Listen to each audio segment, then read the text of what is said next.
Welcome back, everyone, and welcome to Beating the Odds, How to Build a Sustainable Creative Career. Peter Broderick is a leading distribution strategist and president of Paradigm Consulting, which specializes in state-of-the-art distribution techniques. Previously, he was the president of Next Wave Films, which supplied finishing funds and other vital support to filmmakers from the US and abroad. He helped launch the careers of outstanding directors such as Christopher Nolan and Amir Barlev. Broderick is a graduate of Brown University, Cambridge University, and Yale Law School. Let's welcome him to the stage. Thank you.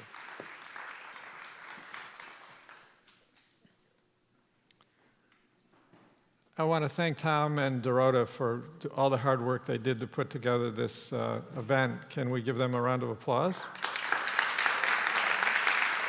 Yeah. So I'm really excited to be back. I was here, I can't tell you how many years ago, when the DOC conference was beginning, and I gave a keynote on the new world of distribution. And then a couple years ago, I was back talking about how filmmakers can build personal audiences and how they can target core audiences for their documentaries. And today I'm going to talk to you about how to design a career strategy. So things have changed so much between the times I've been here.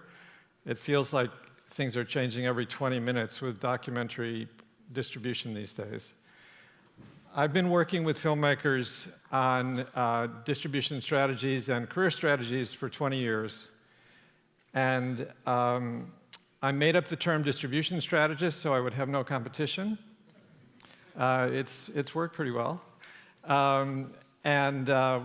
Before I was doing consulting just on distribution strategies, I was running a company called Next Wave Films. And the idea of Next Wave Films, which was financed by the Independent Film Channel, was to give filmmakers finishing funds to finish their movies and help them launch their careers.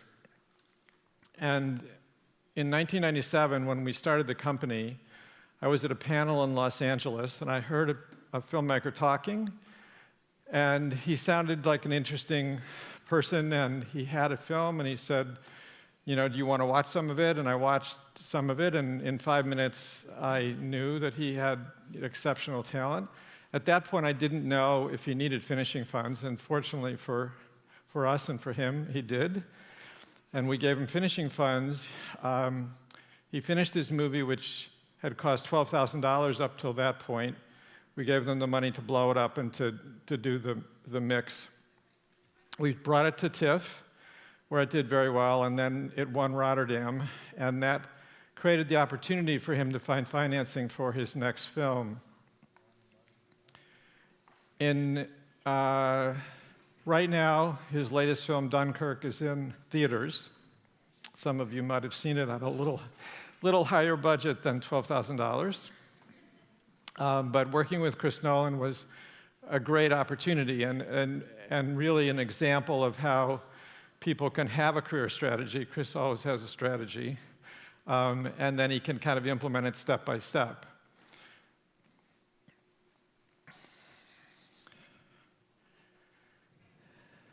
So in the last 15 years, I've worked with probably 1,300 films, mostly documentaries, and this is with filmmakers around the world. And the idea has been to help them devise individual strategies for their distribution. And then the career part of it is sort of in between the lines, but it's been a real opportunity and very exciting as things are changing. So my focus has been on helping filmmakers maximize revenues, maximize impact, and build sustainable careers. But I've only recently thought about talking about the career part of it because I've been mostly focused on the strategies for individual films. So that's what I want to talk to you about today. I also published a distribution bulletin, which is free to filmmakers. And do any of you receive it? Are there any hands? Okay. I send it out a couple times a year. Now about 12,000 filmmakers around the world are getting it. And if you'd like to get a copy, I have some sign-up sheets here that you can sign up, and I'll send it to you. The latest issue, which came out a few days before TIFF, was about Kedi, the film about cats in Istanbul. I don't know if, has anybody seen Kedi? Okay, well, I'm going to mention it later because it's a great example of a lot of things that we're going to talk about.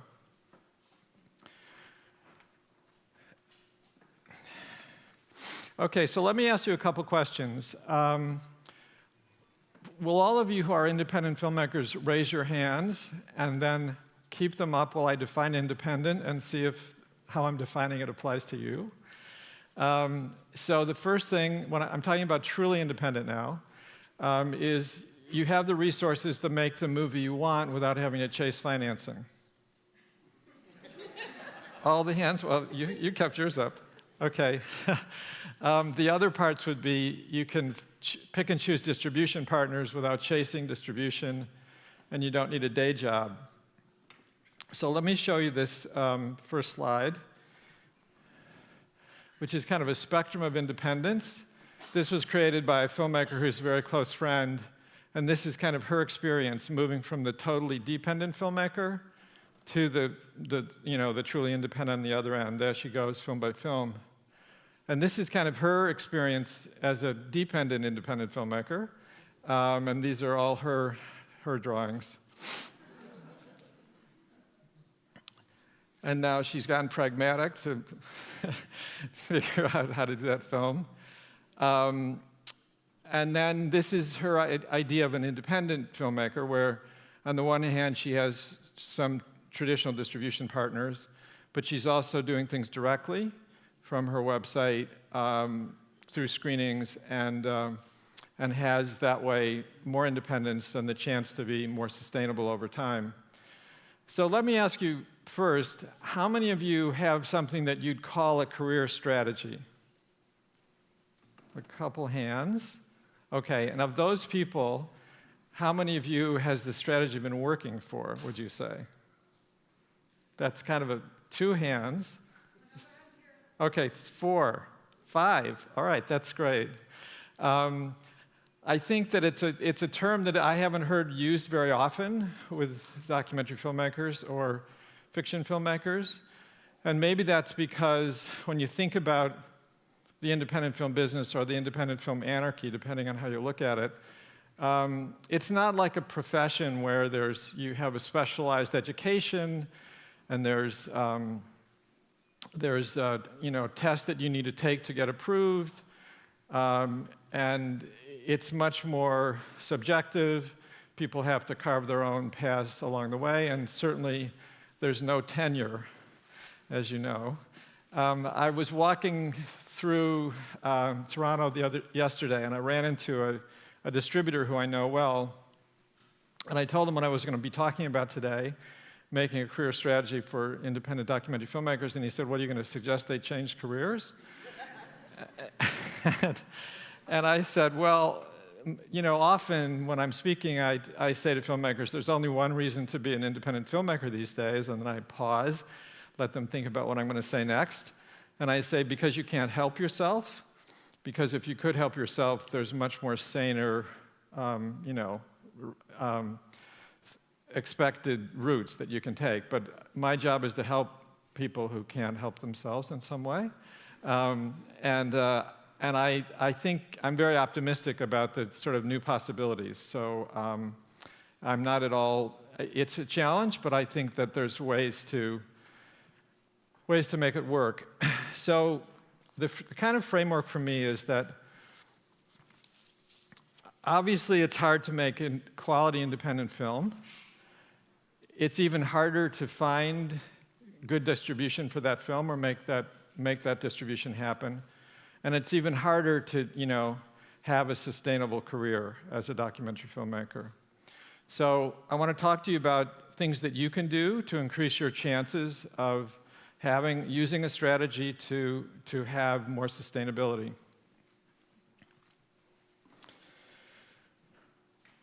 So there's 7 elements that I'm going to talk about. The first one is goals. And this may seem like an obvious element to begin with, but I can tell you from when I talk to filmmakers for the first time, and I ask them about their goals, they're very rarely clear. And I'm talking about ultimate goals, wanting to have as many people see the movie as possible, to me, is a means to an end.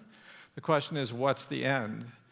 Is the end maximizing career? Is it maximizing revenue? Is it maximizing impact? And those are all good goals, but I want you to have a hierarchy. I want you to be clear about what's the most important goal. You can change your goals along the way, but if you're not clear about your goal, it's very, very hard to make a strategy that's going to work. So I just encourage you, when you're thinking about career, and you're thinking about goals, to get more specific. More general goals, like to make movies, to keep making movies, they're not that helpful. If you want to make certain kinds of movies, if you want to make movies to have an impact, then that gets more useful in terms of beginning to create a strategy. More specific goals could be to build a personal audience, to build a relationship with funders, to put together teams for production and distribution, to make a financially successful film that will enable you to make more films, to just keep going. In the management guru world, there's a thing called SMART goals. And SMART goals, it's an acronym. So S for specific goals, M for measurable goals, A for attainable goals, R for realistic goals, and T for timely goals. There's one filmmaker that I'm working with, and I worked with her on a couple films, and at one point I asked her about her ultimate goal for the films, and she said impact. And revenue and career weren't even on the list. It was all about impact. And that's a kind of amazing clarity for me, and the films have had tremendous impact already, and she's just been single-minded about that. So I think the clearer you are, the easier it's going to be to build a strategy. And when you have multiple goals that aren't prioritized, when you have choices to make, you're going to think, well, if I do this thing, then it's going to help one goal, but undercut another, and you're always going to be kind of confused about that. So the second area I talk about is selecting projects. How do you consider projects? How do you explore them? How do you choose them? There are some films that you choose, and some films that choose you. And I think often films that choose you, which are films that you have to make, you're just compelled to make, end up being some of the very, very best films.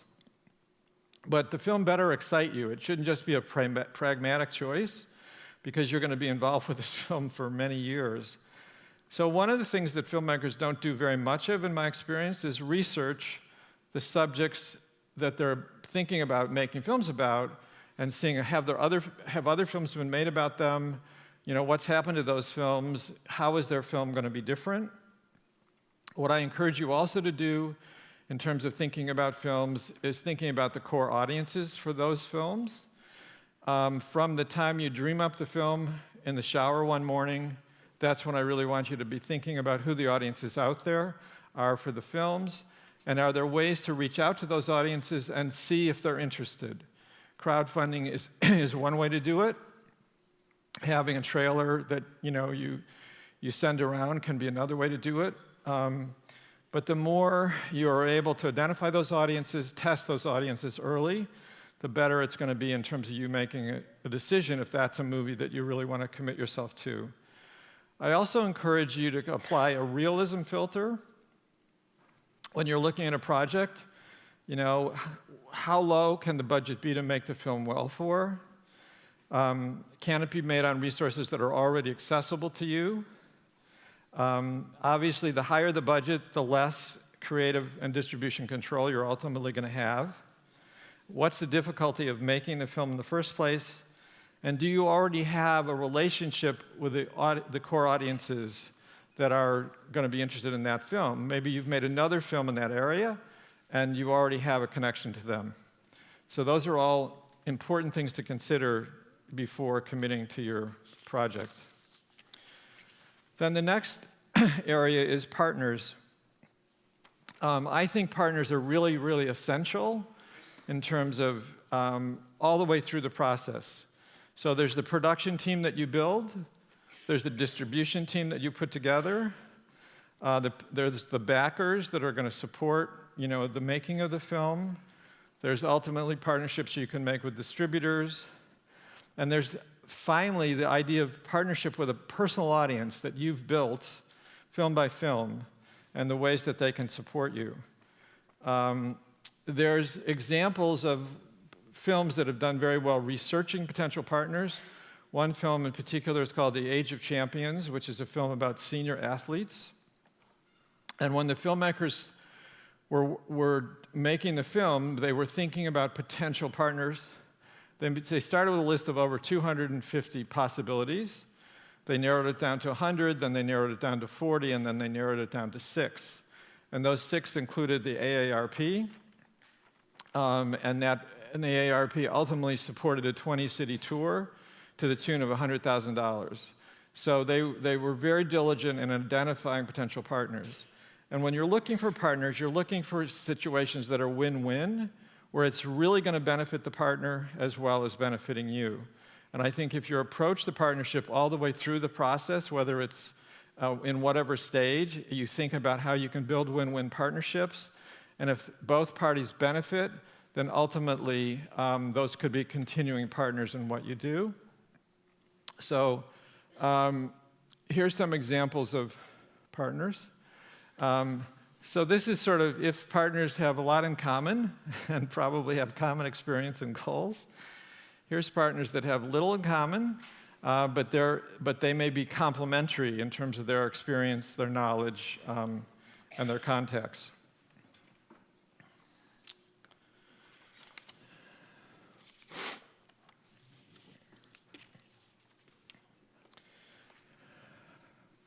So let's talk about looking forward. I think this is the really important area to understand because so much of related to documentaries, particularly distribution, is people are looking backward.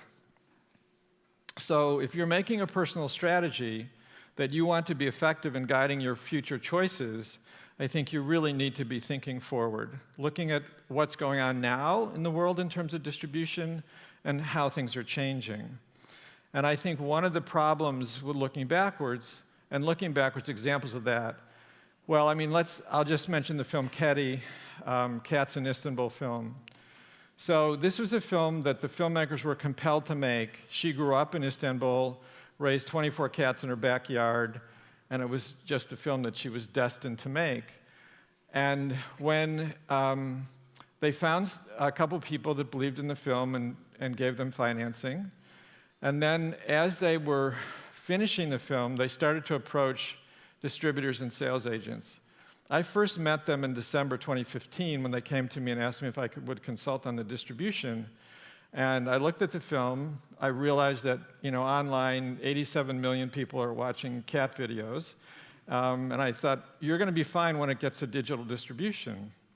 But the distributors, when they saw this movie, they're like, we don't have comps on cat movies. I guess none of them really looked online. And they were all passing on the movie. Foreign sales agents, foreign distributors, and U.S. distributors. And finally, they got 2 offers in the U.S. One of those companies reneged during negotiations on the offer that they'd made, and then they were down to 1. When the film opened in New York, in one theater for one weekend, it did $41,000. And that was kind of a sign that, yes, there was an audience out there. And the thing about the audience of cat people that was there for them, it kept the movie in theaters long enough that the movie could then diversify its audience as more people who weren't cat people saw the movie and really liked it as well. So in that case, making a one-of-a-kind movie was a challenge because of the distributors wanting to, kind of find a movie just like a movie they distributed before successfully, and they never had done a similar movie.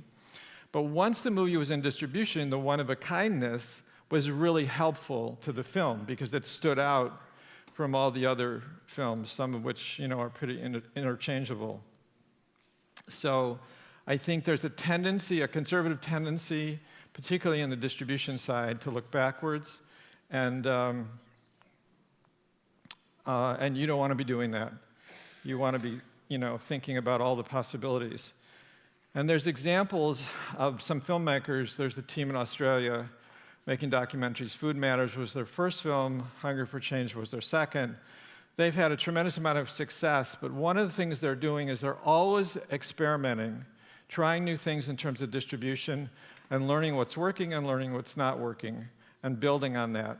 So I think the idea of continually exploring things, trying things, is going to really help you as the possibilities are changing around you. Okay, so let's talk about strategy. Now, I believe that every film, every documentary should have a customized strategy. The one-size-fits-all model doesn't work, in my opinion. A couple years ago, I was asked by a major Hollywood agency to come over and talk to them about the future of distribution, and I walked in the room, and all the suits are sitting around the table. And I start out by saying there's a spectrum of distribution from formulaic on the one end to customized on the other. Customized, each film has its own strategy. Formulaic, all the strategies are pretty much the same, which is throw it against the wall and see if it sticks. So in the room, the people get visibly upset immediately when I say that. And I go, what's wrong? And they go, we don't do customized. We can't do customized. We won't do customized. So I go, well, you don't have to do customized. It just works better. And they go, well, hey, this is what we'll do. We'll templatize it. We'll make a template TV deal and a template DVD deal and a template digital deal. And it kind of went down the hill from there. But I think that to their credit, they admitted they don't customize. Most distributors won't admit that, although that's generally the case. So when you're thinking about a strategy for distributing your movie, and when you're thinking about your strategy for your own career, customizing it to you, to the movie, to your goals, to the potential partners is crucial. And too often, people just fall into kind of some formulaic approach. And my idea of a great strategy, and this applies to both career and distribution, is that you start out with a strategy and you refine it stage by stage based on what happens in each stage, what you learn, and how you incorporate that information in making a better strategy. So it needs to be flexible, and you need to be nimble in terms of implementing it. So let's see what we have. Okay, so this is filmmakers leaving the old world of distribution on ships, headed toward the new world, and those can represent whatever you think they should represent, those monsters. So this is the idea of a spectrum from formulaic to customized in terms of strategy, and you want to be more toward that end. Here's a formulaic strategy making Twinkies, and here's a customized strategy. Okay, so let's talk about audience. This is absolutely crucial. There's a new world of audience out there, just like there's a new world of distribution. And when you think about audience, in the old world, audience came last. People made a film, and then they thought, okay, well, let's figure out how to get it out to an audience. As I said to you before, I want you to be thinking about audience all the way along the line, and an audience that you can have direct access to. One of the biggest differences between the old world of distribution and the new world is in the old world, you didn't have direct access to audiences at all. There were always middlemen or middle women or middle people in between you and audiences. But now, because you can access people online, you can have direct access. And that's tremendously valuable to you. In the new world, audience is identifiable, reachable, not anonymous. And they can become active supporters of your work, not just passive consumers that have to be lured off the couch opening weekend. The old world definitions of audience, which are in quadrants, older males, older females, younger females, that is such a useless definition. It amazes me that Hollywood studios are still using it. And I think demographic definitions of audience are largely useless as well. And I encourage you to think about how people are organized online in terms of defining, the audiences that you can try to reach. So here's some quick slides on audiences. So there's core audiences that exist out there. Then you want to build an audience around your film, and then you ultimately want to build an audience around yourself. So here are core audiences. There's a great resource that you should know about called the Encyclopedia of Associations. And the Encyclopedia of Associations lists all nonprofit organizations in the US by keyword and subject area. And it's an incredible resource. It's available online, called Associations Unlimited, through public libraries for free. And encourage you to check it out.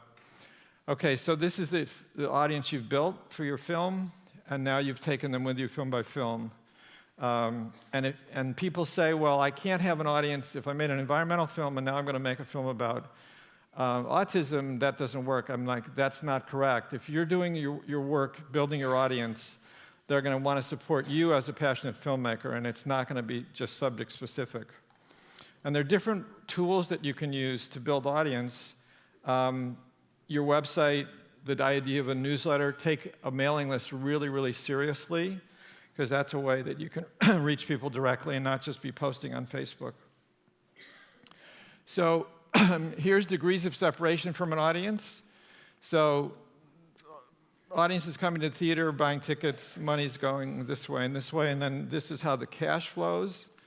Maybe some of it gets to the filmmaker. This is the idea of direct sales from your website, and also if you're doing a screening tour. So this is kind of Hollywood's knowledge about audiences. They know the numbers, but they're all anonymous. This is the kind of knowledge I want you to have of your audience, where they're individual people that you can have direct contact with.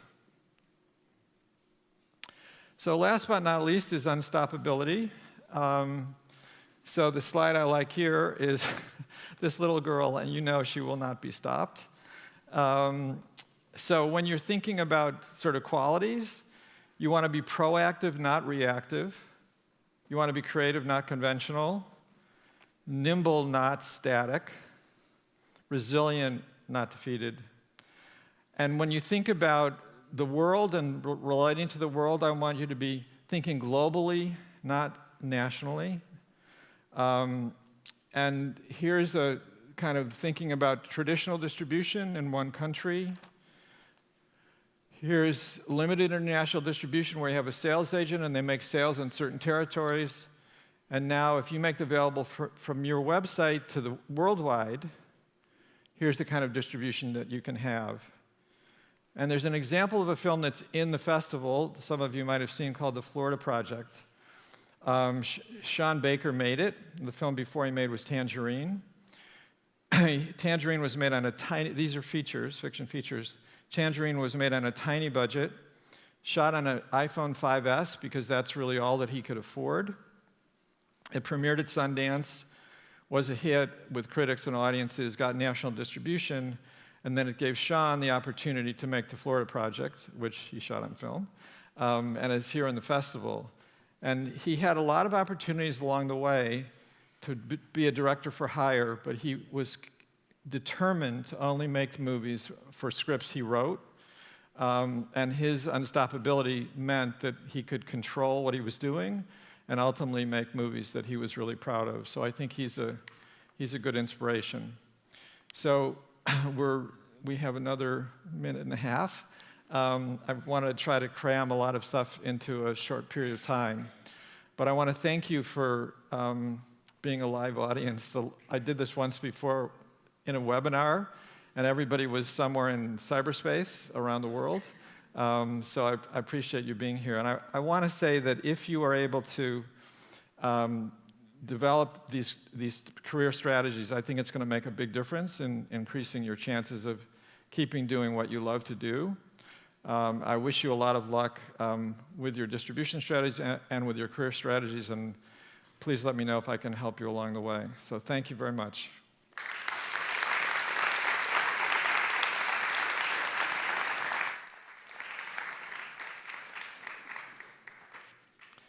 And if there are clipboards somewhere, if you could just sort of pass them down to the front, because we've got to start again with the next speaker in 1 minute.